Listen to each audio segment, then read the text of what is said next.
বন্ধু বান্ধৱীসকল সকলোকে ভাত পানী খালেনে? মই খাব লৈছোঁ। ভাতখন ৰঙা এনে চালাডখিনি বনালোঁ। ইয়াত আছে বিট, গাজৰ, তিয়ঁহ, বিলাহী, পিঁয়াজ, ধনিয়া আৰু এইখিনি চব্জি বনাইছোঁ আজি। জাতিলাও আৰু মাছখিনি ভাঙি দিছোঁ মই, সোৱাদটো তেতিয়াহে ওলাব। আৰু এইফালে আছে সেইদিনা দেউৰী সকাম খাবলৈ যাওঁতে খোৱাঙৰ পৰা ৰঙালাও বজাৰ পৰা বেত গাজ লৈ আহিছিলোঁ। বহুত দিনৰ মূৰত খাম বেত গাজ। আপোনালোকে খায়নে বেত গাজ? ঠিক আছে, মই এতিয়া খাই থাকোঁ। মোৰ ৰেচিপিটো আজি ইমানখিনি। চাহ আপোনালোকে যদি নাই খোৱা খাই ল'ব। গৰম বহুত, গৰমে গৰমে বতৰটো ঠাণ্ডা, গৰমে গৰমে ভাতকেইটা খাই ভাল লাগে।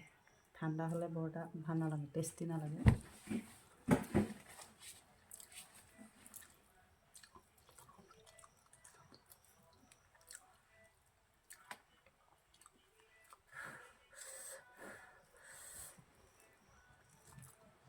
মাছখিনি ভাঙি দিছোঁ, ভাল লাগিছে।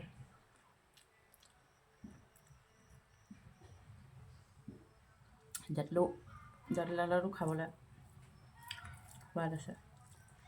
কিছুমান জাতিলাও কঠুৱা নিসিজে, খায়ো ভাল নালাগে।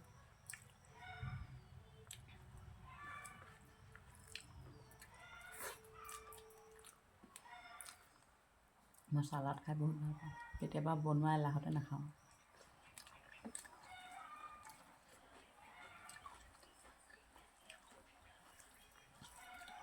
ৰঙা ৰঙা চালাড, কেঁচা বস্তু খাওঁ কাৰণে দেখা নাই?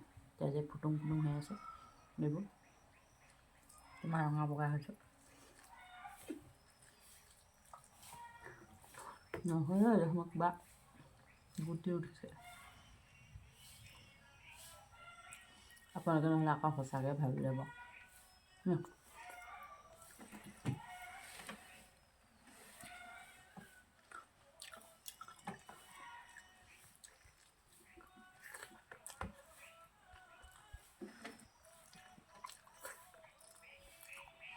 বেত গাজ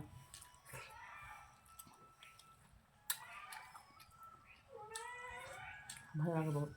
তিতিকি টেষ্টি।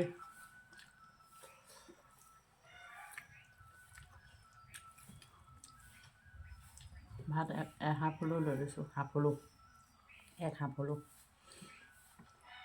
যিমানখিনি পাওঁ সিমানখিনি খাম। গৰম ধোঁৱা বলি আছে। এইখিনি ভাত খোৱাতে খাই দিম।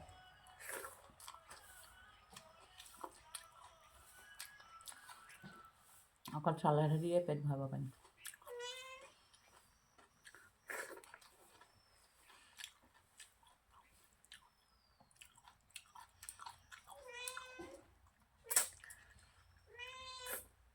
লোৱা খোৱা, কাঁহ শেষ।